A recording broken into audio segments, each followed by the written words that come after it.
नमस्कार, जय हिंद, राधे राधे साथियों। स्वागत है आपका अपने यूट्यूब चैनल आगाज क्लासेस पर। मैं रतन कृष्ण लवानिया फिर से आपके सामने हाजिर हूँ इतिहास की कड़ी में। आशा करता हूँ सभी स्वस्थ और तंदुरुस्त होंगे और लगे हुए होंगे अपने आरो यारों की तैयारी में। जैसा कि साथियों आप रेगुलर क्लास कर रहे होंगे तो देख पा रहे होंगे कि हमारी आधुनिक भारत की कड़ी में सबसे पहली क्लास मेरी यूरोपियों के आगमन वाली रही।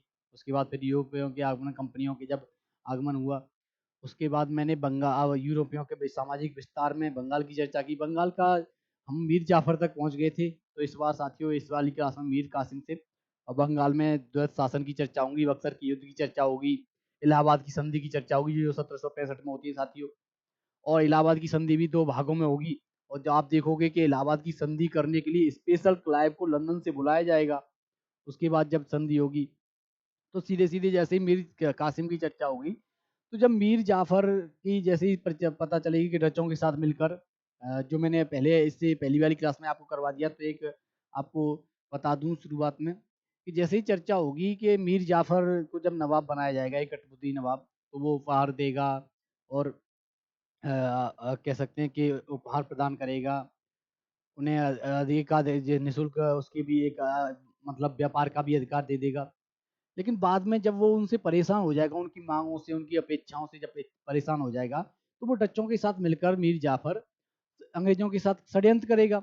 लेकिन वो भेद खुल जाएगा तो फिर मीर जाफ़र को हटा के, अपदस्थ करके मीर कासिम को नवाब बनाया जाएगा। अब मीर कासिम को नवाब बनाया जाएगा तो आप देखोगे कि जो ब्रिटिश आप कह सकते हो सीधे मीर कासिम पर हम आएँ, मैं आपको व्हाइट बोर्ड पे लेके चलूँ, तो आप देख पाओगे, जैसे ही मीर कासिम की चर्चा होगी,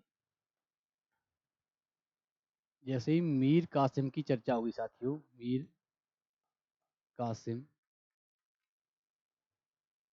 तो जब मीर कासिम को जैसे नवाब बनाया जाएगा कि नवाब बनेगा, नवाब बना और नवाब बनते ही आप देखोगे कि ब्रिटिशों को नवाब बनते ही ब्रिटिशों को या आप कह सकते हो कि जमींदारी प्रदान करेगा। चटगांव उनकी जब जमींदारी प्रदान करेगा तो उसमें मेन क्या है, उपहार भी देगा, उपहार भी देगा, उपहार, उपहार। पीपीटी में सब दे रखा है साथियों, मैंने अभी मैं समझाऊंगा। जमींदारी, जमींदारी, धन, जब ये सब उपहार, जमींदारी और धन सब अंग्रेजों को या ब्रिटिश कंपनी को ये देगा और उसके अधिकारियों को देगा, फिर भी उसके बाद भी वो संतुष्ट नहीं होंगे और उनकी इच्छाओं से या उनकी उनकी मांगों से परेशान होकर मीर कासिम भी फ्रांसीसियों के साथ मिलकर या आप कह सकते हो कि यूरोपियों के साथ मिलकर, यूरोपियों के साथ मिलकर, यूरोपियों के साथ मिलकर सैन्य प्रशिक्षण, सेना को प्रशिक्षित करवाएगा, सेना को प्रशिक्षित, प्रशिक्षित करवाएगा, प्रशिक्षित करवाएगा।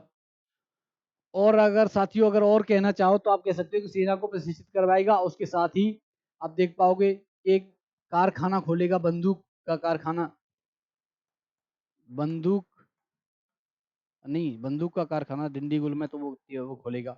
हैदर अली की जब चर्चा होगी तो हैदर अली खोलेगा। लेकिन आप देखोगे कि सेना को प्रशिक्षित करवाएगा। और दूसरा जैसे पॉइंट हो तो मैं आपको बता दूं कि एक कह सकते हैं कि कर मुक्ति का जो एकाधिकार जो उन्हें ब्रिटिशों को मिला हुआ था कंपनी को, उस एकाधिकार का वो बहुत ज्यादा दुरुपयोग करने लगे, जिसे दस्तक बोला जाता था। एकाधिकार जो मिला हुआ था व्यापार करने का, जो व्यापारिक एकाधिकार था बंगाल में, उसका ये दुरुपयोग करने लगे। और जब दुरुपयोग करने लगे तो इससे परेशान होकर मीर कासिम ने चुंगी समाप्त कर दी। चुंगी, चुंगी समाप्त कर दी, चुंगी समाप्त कर दी, समाप्त कर दी, जिससे आप कह सकते हो कि दस्तक का दुरुपयोग रुका, दस्तक का दुरुपयोग रुकेगा, दुरुपयोग, या एक सेकंड अगर देखा जाए तो दस्तक का दुरुपयोग रुकेगा साथियों, दुरुपयोग रुका। और जब दस्तक का दुरुपयोग रुकेगा तो आप देख पाओगे साथियों कि कंपनी के आर्थिक हितों को चोट पहुंचेगी। और कंपनी के जब आर्थिक हितों को चोट पहुंचेगी तो कंपनी इसके खिलाफ युद्ध करेगी, कंपनी इसके खिलाफ युद्ध की घोषणा कर देगी मीर कासिम के खिलाफ। तो मीर कासिम के खिलाफ जब युद्ध की घोषणा कर देगी तो साथियों आप देखोगे कि मीर कासिम कंपनी के द्वारा पराजित किया जाएगा। और जब मीर कासिम कंपनी के द्वारा पराजित होगा तो वो भागकर अवध के नवाब भागकर भागकर अवध में शरण लेगा, अवध में शरण लेगा। और अवध में साथियों पहले से ही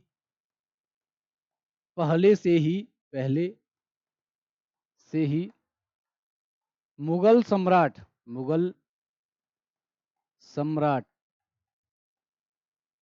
शाह आलम द्वितीय पहले से ही शरण लिए हुए था साथियों।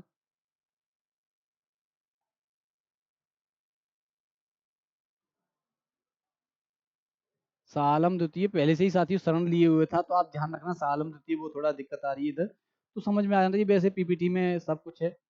और एक और जैसे मीर कासिम की मैं बताऊं, इसने मुर्शिदाबाद से अपनी राजधानी मुंगेर, इसने राजधानी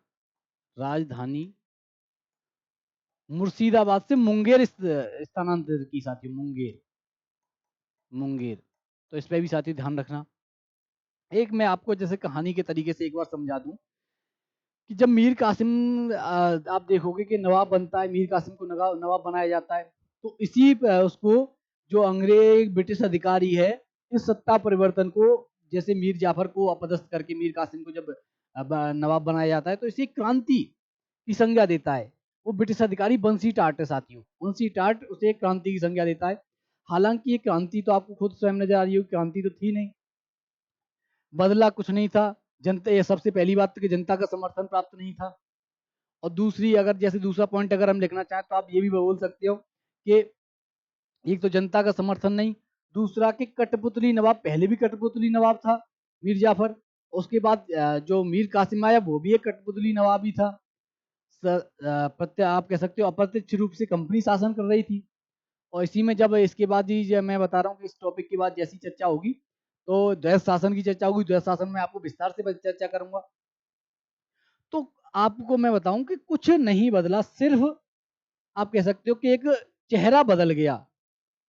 जो आप कैसा, जो औपनिवेश से आप कह सकते हो कि जो आपका शोषण हो रहा था जनता का, आर्थिक शोषण जो चल रहा था वही चला, आर्थिक लूट जो चल रही थी वही, जो प्लासी की युद्ध से जो प्रारंभ हुई लूट वो वही चल रही थी। बस इतना था कि चेहरा बदल गया था, एक पहले कठपुतली नवाब से मीर जाफर से मीर कासिम हो गया। लेकिन मीर कासिम भी इनकी मांगों से परेशान हो जाएगा, तो फिर ये यूरोपियों के साथ मिलकर अपनी सेना को प्रशिक्षित करवाएगा, तो उसके बाद उनको भी जैसे उनके खिलाफ जैसे चर्चा करेगा, राजधानी मुंगेर ले आएगा, मुर्शिदाबाद में परेशान हो जाएगा उनके, आप कह सकते हो उससे मुंगेर लाएगा। मुंगेर के बाद फिर जब जो मीर कासिम है वो जब मुंगेर लाने के बाद भी उसकी जब जो ये कह सकते हैं कि कह सकते हैं व्यापारिक एकाधिकार जो उसे पहले दिया गया था, उन्हें ब्रिटिश कंपनी के पास था, उसका वो इतना ज़्यादा दुरुपयोग करने लगे कि और व्यापारियों को दिक्कत होने लगी, राजा के राजकोष में, आप कहते हो नवाब के राजकोष खाली ही था, नवाब के राजकोष में कोई वो आ नहीं रही, और उससे ज़्यादा दस्तक के नाम पर और ज़्यादा वो वसूल कर रहे थे, और ऊंची दरों पर जब वो वसूल कर रहे थे ब्रिटिशर्स, तो देखोगे कि किसान की उत्पादन कम हुआ, आय कम हुई, अकाल की जैसी वो कह सकते हैं स्थिति आ गई। इससे परेशान होकर मीर कासिम ने दस्तक को समाप्त कर चुंगी तक समाप्त कर दिया। चुंगी जब समाप्त हो जाएगी तो दस्तक का कोई मतलब ही नहीं रहेगा, दस्तक के नाम से ही तो वो दस्तक का दिखाकर ही तो वो चुंगी वसूल करते थे ब्रिटिशर्स। तो जब चुंगी समाप्त कर देगा तो आप देखोगे कि ब्रिटिशों की आर्थिक हितों पर चोट होगी, और जब ब्रिटिशों की आर्थिक हितों पर चोट होगी तो फिर ब्रिटिशर्स या अंग्रेज या ब्रिटिश कंपनी मीर कासिम के खिलाफ युद्ध की घोषणा करेगी, और जब मीर कासिम के खिलाफ युद्ध की घोषणा करेगी तो मीर कासिम को आप कह सकते हो खुद को हारता देख ब्रिटिशर्स से वह अवध में जाकर शरण लेगा। और अवध का नवाब जो सुजाउद्दौला था उसके यहाँ पहले से ही मुगल सम्राट शाह आलम द्वितीय आप देखोगे शरण लिए हुए था। तो अब एक अवध का नवाब सुजाउद्दौला और मीर कासिम और मुगल सम्राट शाह आलम द्वितीय, जब तीनों एक जगह हो जाएंगे, सॉरी, तो आप देखोगे साथियों कि ये बक्सर का युद्ध जो 1764-65 में साथी होगा, 1764 में होगा, बक्सर के युद्ध होगा।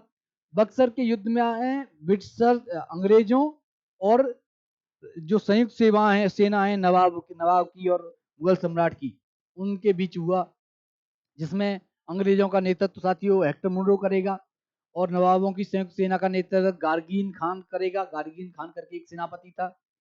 और नवाबों में मैंने अभी आपको बताया कि नवाब अवध का नवाब शुजाउद्दौला और मुगल सम्राट शाह आलम द्वितीय और मीर कासिम, जिसमें साथियों ब्रिटिशर्स विजयी होंगे।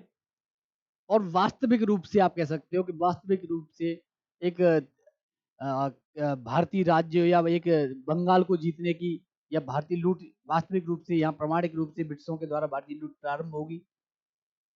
तो बक्सर के युद्ध की हार को ऐसे ही बोला जाता है कि बक्सर के युद्ध की हार से ही वास्तविक लूट प्रारंभ होती है। और उसमें भी आप देखोगे कि और मेन जैसी चर्चा होती है मीर कासिम के बाद, जैसी चर्चा होगी तो द्वैत शासन की चर्चा होगी। द्वैत शासन में मैं आपको समझाऊंगा, आप सीधे सीधे पीपीटी पे आते हैं, वहां आपको और समझाने में थोड़ी आसानी होगी। तो जब चर्चा होगी तो आप देखोगे साथियों कि सबसे पहले मीर कासिम, मैंने अभी आपको बताया था कि मीर कासिम जब मीर जाफर मैंने करवा दिया था, मीर जाफर को अपदस्थ करके मीर कासिम को नवाब बनाया गया। नवाब बनने के बाद आप देखोगे कि मीर कासिम ने अंग्रेजों को वर्धमान, मिदनापुर, अभी मैंने बताया था चटगांव एवं चटगांव की जागीरें दी। जब चटगांव की जमींदारी या जागीरें दी, उपहार स्वरूप धन प्रदान किया, व्यापारिक सुविधाएं प्रदान की, जिससे अंग्रेजों को आर्थिक लाभ हुआ। ये सब देने के बाद भी अंग्रेजों की इच्छाएं साथी समाप्त नहीं हुई, मांगे समाप्त नहीं हुई। आप देखोगे कि इसी से आधार पर ब्रिटिश अधिकारी बंसी टाट ने सत्ता परिवर्तन को क्रांति कहा। मैंने अभी आप बताया था कि आर्थिक लाभ और ये सब हुआ, इसी के आधार पर ब्रिटिश अधिकारी बंसी टाट ने इसे सत्ता परिवर्तन कहा है साथियों। और सत्ता परिवर्तन कहा है, किंतु वास्तव, मैंने अभी आपको, किंतु वास्तविकता में यह सत्ता परिवर्तन नहीं था। ये कोई सत्ता परिवर्तन थोड़ा ही है, क्योंकि इस सत्ता परिवर्तन में बंगाल की जनता की कोई भूमिका नहीं थी। और बंगाल की सत्ता, अगर क्रांति होती है तो क्रांति में जनता की, आप कह सकते हो, विशेष भूमिका होती है। ना ही इस सत्ता परिवर्तन के बाद व्यवस्था में कोई व्यापक परिवर्तन आया।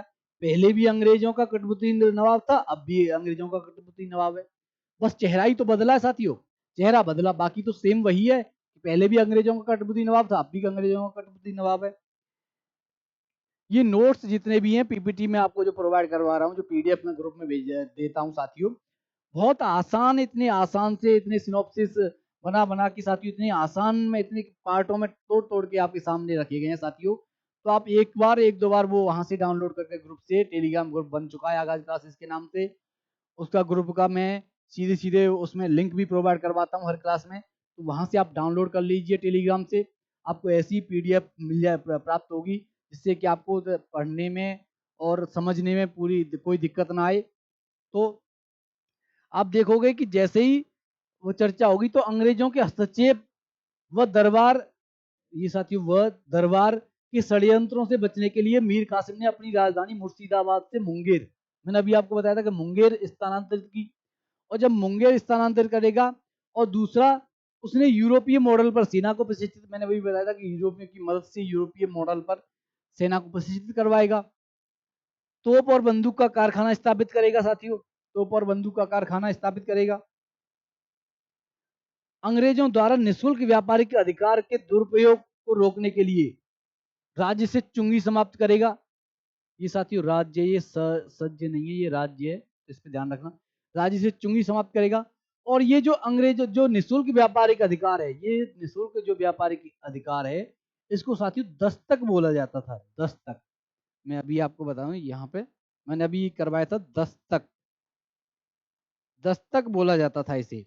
जो निःशुल्क व्यापार के अधिकार है या निःशुल्क व्यापार के अधिकार है, उसे दस्तक बोला जाता था। राज्य से चुंगी समाप्त हो गई। जब राज्य से चुंगी समाप्त हो जाएगी तो दस्तक का कोई प्रयोग नहीं होगा, दस्तक निष्क्रिय हो जाएगा, दस्तक बेकार हो जाएगा, एक कूड़े का कह सकते हैं, कूड़े के दान में डालने योग्य हो जाएगा। जिससे आप देखोगे कि अंग्रेजों के मीर कासिम से युद्ध हुआ। जब यहाँ से दस्तक समाप्त करेगा, चुंगी समाप्त हो जाएगी, तो अंग्रेजों के आर्थिक हितों पर चोट होगी। और जब अंग्रेज आए ही इसीलिए हैं, और मेन मैं आपको बता दूं अभी से, अब से और भारत की स्वतंत्रता तक जितना भी आधुनिक भारत में मैं आपको करवाऊंगा, आप देखोगे कि अंग्रेजों की किसी भी बात का अब जैसे ही जिक्र होगा, यहाँ तक कि वो अच्छे कार्य भी इसीलिए करेंगे कि उनके आर्थिक हित सिद्ध होते रहें। उनके आर्थिक वो हमेशा अपने आर्थिक लाभ को सबसे ऊपर रखेंगे, या आर्थिक हित सबसे ऊपर, सबसे उच्च पायदान पर, या सबसे कह सकते हैं कि अपनी प्रायिकता में सबसे ऊपर रखेंगे, या पहले फर्स्ट नंबर पर रखते हैं आर्थिक हितों को। तो अंग्रेजों ने भी मीर कासिम, जब आर्थिक हितों पर चोट होगी तो अंग्रेज मीर कासिम से युद्ध करेंगे। मीर कासिम भागकर अवध में शरण लेगा, जहां पर पहले से ही अवध में बंगाल का, कह सकते हैं बंगाल का नवाब पुनः मीर जाफर को बनाया जाएगा। जब मीर कासिम भागकर अवध में शरण लेगा, वहां पहले से ही मुगल सम्राट शाह आलम द्वितीय मौजूद होगा, अवध का नवाब शुजाउद्दौला होगा। अब जब नवाब भाग गया, तो आप देखोगे कि बंगाल का नवाब पुनः मीर जाफर को बनाया जाएगा। मीर जाफर फिर से नवाब बन जाएंगे।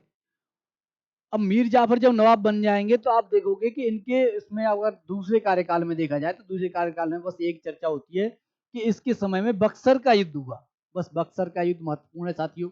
बक्सर के युद्ध के बाद ही वास्तविक सत्ता, अंग्रेजों की वास्तविक सत्ता स्थापित होती है। बक्सर का युद्ध 22 अक्टूबर 1764 को हुआ। वैसे टाइम पीरियड आजकल नहीं पूछता, लेकिन ये इतना कह सकते हैं कि इतना सुर्खियों में रहता है बक्सर का युद्ध, तो हो सकता है इसका टाइम पीरियड पूछ ली, इसीलिए साथियों मैंने लिखवाया 22 अक्टूबर 1764।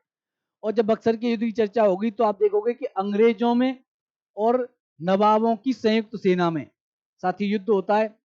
अंग्रेजों का नेतृत्व करता हेक्टर मुंडो था। नवाबों की संयुक्त सेना का नेतृत्व करता साथियों मुरगीन खान, नहीं साथियों गुरगीन खान है, गुरगीन खान। गुरगीन खान ने किया था नेतृत्व। नवाबों में आप देखोगे कि अवध का नवाब शुजाउद्दौला, मुगल सम्राट शाह आलम द्वितीय, जिसे अली गौहर भी बोला जाता था, और मीर कासिम साथियों, तीनों की संयुक्त सेना होगी। फिर भी आप देखोगे कि ब्रिटिशर्स विजयी होंगे, अंग्रेजों की विजय हुई और नवाब पराजित हो जाएंगे साथियों।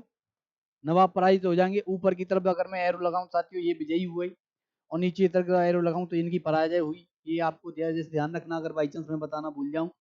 इसके आगे आप देखोगे कि इस युद्ध में अंग्रेज विजयी हुए और वास्तविक अंग्रेज सत्ता स्थापित हो गई इसी युद्ध के बाद। शाह आलम द्वितीय ने अंग्रेजों की शरण में आ गया, जो मुगल सम्राट था शाह आलम द्वितीय, या अली गौहर, वो अंग्रेजों की शरण में आ जाएगा। यहीं आप देखोगे कि इलाहाबाद की संधि होगी। इलाहाबाद की संधि के लिए लंदन से बुलाया जाएगा साथियों क्लाइव को। अब आप समझ सकते हो कि क्लाइव किस तरीके का, आप कह सकते हो कि कूटनीतिज्ञ था। उसे इलाहाबाद की संधि करने के लिए स्पेशल लंदन से बुलाया जाता है। और इलाहाबाद की संधि भी साथियों दो भाग में होगी। दो भाग में कैसे, कि पहली जो संधि होगी वो साथियों मुगल सम्राट के साथ होगी, और दूसरी संधि साथियों अवध के नवाब के साथ होगी।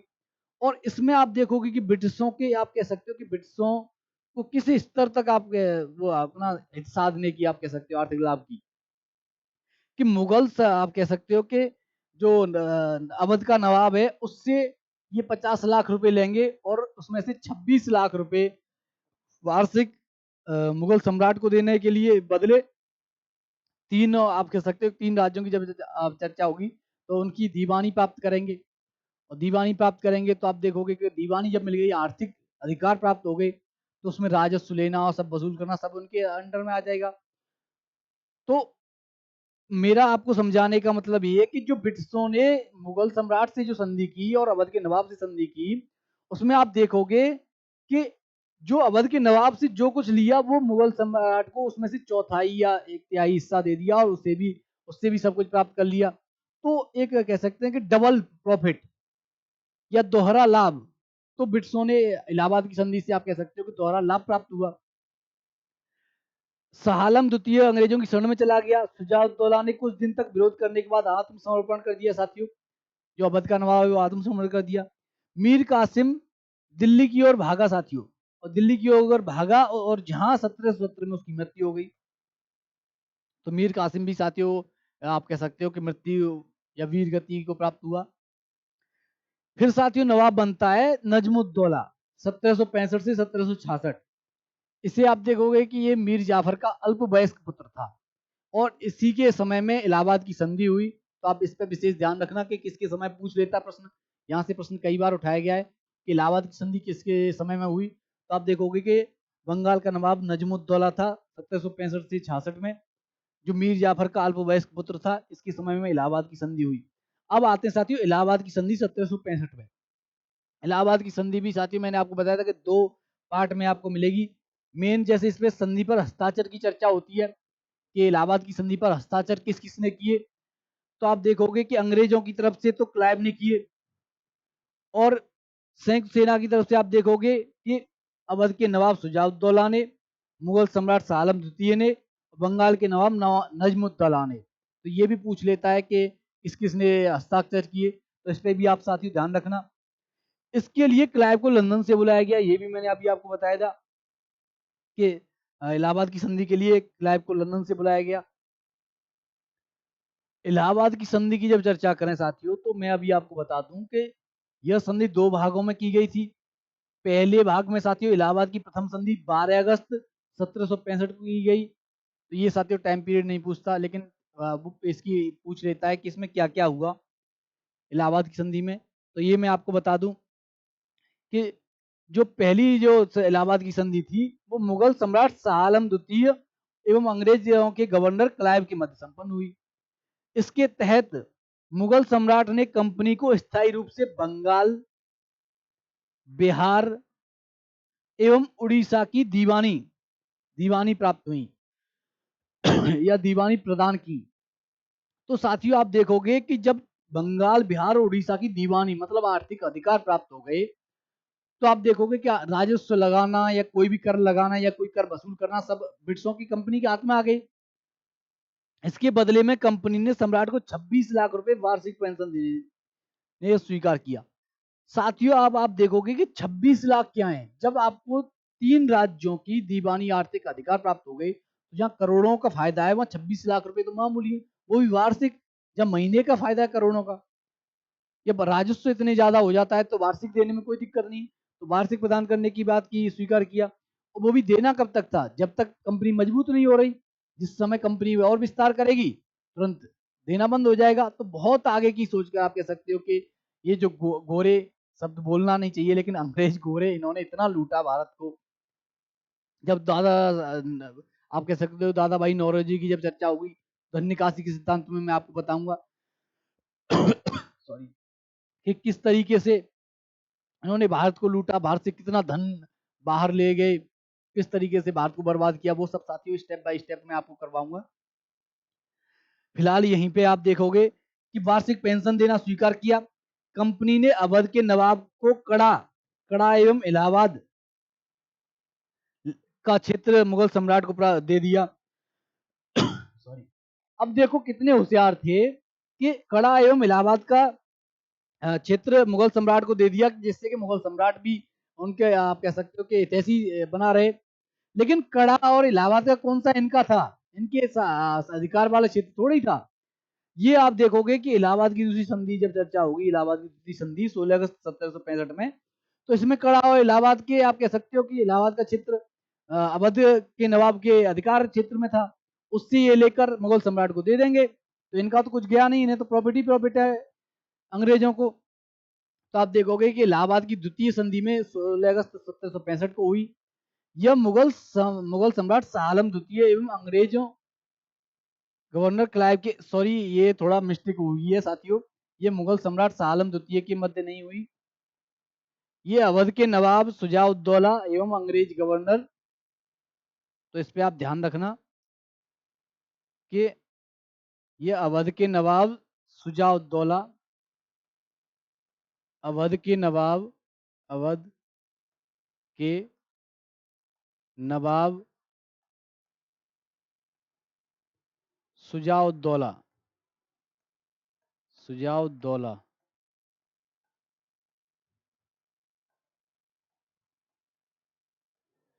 शुजाउद्दौला और अंग्रेज गवर्नर क्लाइव के मध्य संपन्न हुई थी साथियों। इसके तहत आप देखोगे कि इलाहाबाद एवं कड़ा को छोड़कर अवध का शेष क्षेत्र वापस कर दिया, क्योंकि इलाहाबाद और कड़ा तो मुगल सम्राट शाह आलम द्वितीय को देने के लिए वादा कर चुके थे पहले ही 12 अगस्त को, और 16 अगस्त को अगर वहां संधि कर रहे हैं तो इलाहाबाद और कड़ा वाला क्षेत्र इनसे ले लिया, बाकी जितना चित्ता अवध को वापस कर दिया। नवाब द्वारा कंपनी को 50 लाख रुपए दिए जाने की बात स्वीकार की गई, और जब 50 लाख रुपए दिए जाने की बात स्वीकार की गई तो अंग्रेज थे, अपना आर्थिक हित पहले रखते हैं तो पैसा छोड़ा ही नहीं होगा, 50 लाख ले लिए होंगे। इनमें से 29 लाख नवाब को दे दिए एक बार में, वो मुगल सम्राट को दे दिए। तो आप देखोगे प्रॉफिट तो था इन्हें, 11 लाख का तो सीधे सीधे प्रॉफिट है, 50 में से 29 इधर दे दिए तो, और क्या पता अगली वर्ष वार्षिकी तो देना था, अगली वर्ष और साम्राज्य स्थापित हो जाएगा तो फिर कहाँ देंगे। तो बहुत आगे की सोच के साथ ये चलते थे अंग्रेज। कंपनी द्वारा अवध की सुरक्षा हेतु तो नवाब के खर्च पर एक अंग्रेजी सेना अवध में रखी गई साथियों। अब जो अवध में जो सेना रखी गई वो भी नवाब के खर्च पर रखी गई साथियों, तो उनका तो कुछ गया नहीं। तो विद्यार्थियों आप समझ पा रहे होंगे कि कंपनी को अवध में कर मुक्त व्यापार की छूट, अब एक तो सेना रख दी वो भी साथियों नवाब के खर्च पर, और कंपनी को अवध में कर मुक्त व्यापार की छूट भी प्राप्त हो गई। तो आप देखोगे विद्यार्थियों कि तीन तो यहां से मिल गए, बंगाल, बिहार और उड़ीसा, तीन राज्यों की आप कह सकते हो दीवानी अधिकार प्राप्त हो गए, और अवध में कर मुक्त व्यापार की छूट मिल गई।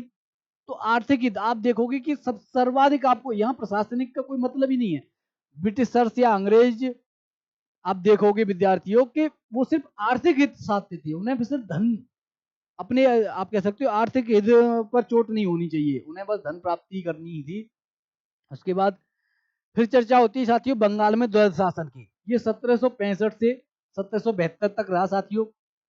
जब आप देखोगे 1772 के बाद जैसी वारन हेस्टिंग आएगा तो द्वैध शासन समाप्त करेगा।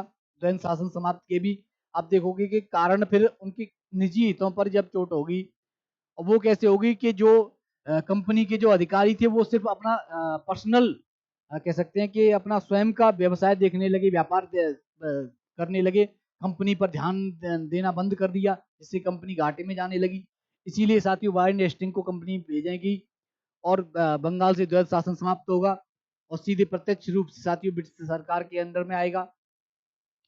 तो आप देखोगे 1765 से 72 तक हुआ। क्लाइव ने 1765 में लागू किया नजमुद्दौला के समय, नवाब भी साथियों जैसे पूछ लेता कभी कभी, इसीलिए मैं एक अलग से ब्रैकेट बना दिया है। बंगाल में साथियों सूबे, अब यहाँ पे मैं आपको समझाऊं कि द्वैध शासन आखिर है था क्या, द्वैध शासन क्यों बोलते हैं। द्वैध शासन साथी होता है कि डबल सरकार, दो लोगों के हाथों में शक्ति हो, दो लोग अपने अपने हिसाब से चल रहे हो। तो बंगाल सबसे पहले आप देखोगे कि पहले सूबेदार था, सूबेदार की शक्तियां नवाब में आ गई। अब नवाब के पास साथियों दीवानी भी अधिकार थे और सूबेदार वाली अधिकार थी। सूबेदार साथियों प्रशासनिक अधिकारी होता था, दीवान अधिकारी होता था, आर्थिक अधिकारी या आर्थिक अधिकार होते थे। तो आप देखोगे कि जो प्रशासनिक अधिकार थे उसके बाद जैसे ही बक्सर के युद्ध के बाद, इलाहाबाद की संधि के बाद जब द्वैध शासन इन्होंने स्थापित किया, तो उसमें जो प्रशासनिक अधिकार थे वो तो साथियों आप देखोगे प्रशासनिक अधिकार मतलब न्याय, जेल व्यवस्था, प्रशासनिक कार्य, ये सब तो नवाब के पास रहे। अतः उत्तरदायित्व अगर आप देखोगे कि नवाब के पास रहे तो उत्तरदायित्व भी होगा। जब ये सब अधिकार नवाब के पास थे तो इन्हें करवाने का, न्याय करने का, ये सब उत्तरदायित्व किसका था, नवाब का था। लेकिन इधर आप देखोगे कि जो वित्तीय अधिकार या दीवानी अधिकार थे वो अंग्रेजों को प्राप्त हुए, अंग्रेजों ने ले रखे थे। इन पर आप देखोगे कि शक्ति थी किंतु उत्तरदायित्व नहीं था। पैसे लेने का, कर वसूलने का, कर राजस्व लगाने का, ये सब जो वित्तीय अधिकार थे वो अंग्रेजों के पास थे। और जो प्रशासनिक अधिकार थे जिनके उत्तरदायित्व होता है प्रशासनिक अधिकार करवाने का, वो नवाब के पास था। तो आप कह सकते हो कि नवाब के पास उत्तरदायित्व तो था किंतु शक्ति या अधिकार नहीं थे, क्योंकि पैसा नहीं था। सॉरी, पैसा नहीं था। आप कह सकते हो आर्थिक अधिकार उनके पास थे, तो सब धन और पैसा सब कुछ ब्रिटिश कंपनी के अधिकार में था। तो आप यहाँ पे कह सकते हो कि जो नवाब का अधिकार था प्रशासनिक अधिकारों पर, उसमें उत्तरदायित्व तो आपको दिखेगा किंतु शक्ति या अधिकार नहीं दिखेगा। और इसके विपरीत ब्रिटिशर्स पे जो आर्थिक अधिकार थे उनमें शक्ति तो दिखेगी, शक्ति और अधिकार तो दिखेंगे, लेकिन किंतु उत्तरदायित्व तो नहीं था। तो यही साथियों द्वैध शासन है कि ब्रिटिशर्स भी शासन कर रहे थे और नवाब भी एक कह सकते हैं नाम मात्र का था उत्तरदायित्व के लिए। तो जनता अगर कोई प्रश्न करती तो नवाब से करती कि आप ये सुधार क्यों नहीं कर रहे, कि ये जनता त्रस्त हो रही है।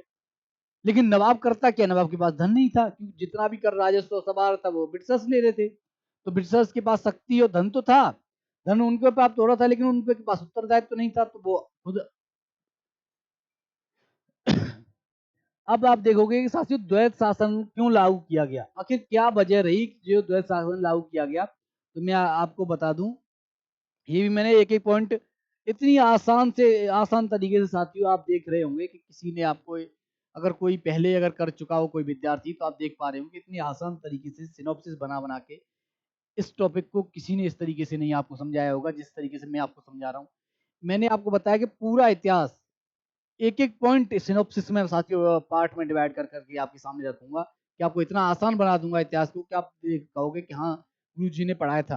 तो विद्यार्थियों आप सिर्फ फोकस रखिए इस पे, आपको यहाँ एकाग्रता रखनी है, क्योंकि एग्जाम नजदीक है, ज्यादा समय बचा नहीं है, कठिन परिश्रम करना है।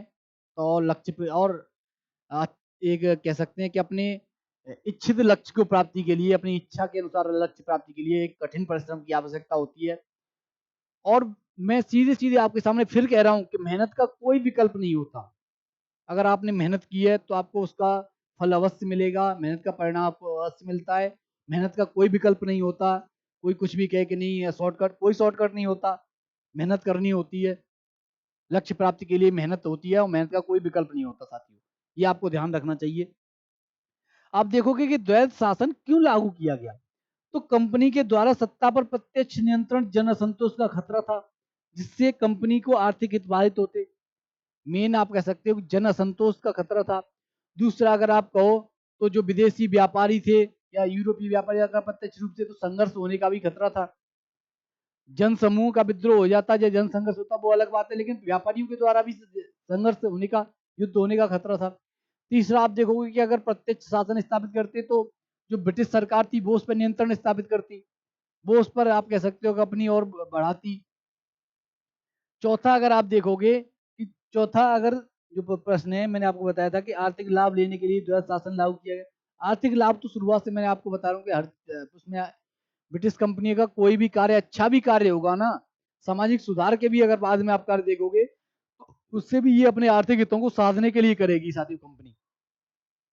संघर्ष से बचने के लिए, संघर्ष मैंने अभी आपको बताया कि व्यापारियों अन्य भी तो इनके अलावा ब्रिटिश कंपनी के अलावा भी तो अन्य यूरोपीय व्यापारी थे, वो अगर विरोध करते, अगर ये प्रत्यक्ष रूप से सत्ता हस्तांतरण कर लेता या प्रत्यक्ष रूप से शासन करता। ब्रिटिश संसद के हस्तक्षेप व नियंत्रण से बचने के लिए, क्योंकि अगर प्रत्यक्ष रूप से करता तो ब्रिटिश संसद हस्तक्षेप करती, उस पर नियंत्रण स्थापित करती। इससे बचने के लिए साथियों, प्रशासनिक कठिनाइयों से बचने के लिए, प्रशासनिक जो कठिनाई थी उन सब से बचने के लिए भी, और इन सब में अगर फंस जाते तो इनके आर्थिक हित बाधित होते। और मैंने आपको शुरुआत से बताता आ रहा हूँ कि ब्रिटिश कंपनी या ईस्ट इंडिया कंपनी की आर्थिक हित सबसे ऊपर पायदान पर रखे कर चलते थे। उनके आर्थिक हितों पर जब जब चोट होती है तब तक वो युद्ध करते हैं। आर्थिक हितों के आप चोट बर्दाश्त नहीं कर पाते साथियों। द्वैत शासन के जो परिणाम हुए साथियों, में उस पर आ जाते हैं अब। द्वैत शासन के परिणामों में कानून व्यवस्था कमजोरी, जिससे बंगाल में अव्यवस्था फैली। जब आप कह सकते हैं प्रशासनिक उत्तरदायित्व नवाब के पास था, शक्ति और राजस्व सब आप कह सकते हैं कंपनी के पास था, तो उत्तरदायित्व निभाने में असमर्थ होगा नवाब। और जब उत्तरदायित्व निभाने में असमर्थ होगा तो कानून व्यवस्था कमजोर होगी, जिससे बंगाल में अव्यवस्था फैली साथियों। ये भी है। दूसरा पॉइंट आप देखो, कृषकों की स्थिति दयनीय हुई, मतलब कृषि उत्पादन में गिरावट आई। इसका कारण आप देखोगे तो मैंने नीचे स्पेशली अलग से मैंने लिख रखा है कि इसका कारण ये था कि कंपनी द्वारा मनमाने तरीके से राजस्व निर्धारण और कर वसूली की गई। और जब राजस्व निर्धारण कर वसूली की जाएगी तो कृषि का उत्पादन कम होगा और किसानों का शोषण होगा, दयनीय स्थिति, कृषि उत्पादन में गिरावट आएगी।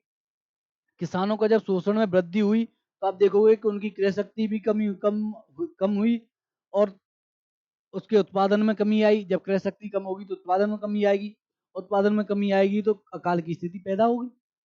तो ये मैंने आपको स्टेप बाय स्टेप बता दिया कि किस तरीके से क्या क्या होगा। किसानों में शोषण में वृद्धि हुई, अतः उनकी क्रय शक्ति में कमी आई, और जब क्रय शक्ति में कमी आएगी तो उत्पादन में कमी होगी, और उत्पादन में कमी होगी तो उससे अकाल की स्थिति पैदा होगी, क्योंकि जब उत्पादन नहीं होगा, अनाज नहीं होगा, तो अकाल की स्थिति पैदा होगी साथियों।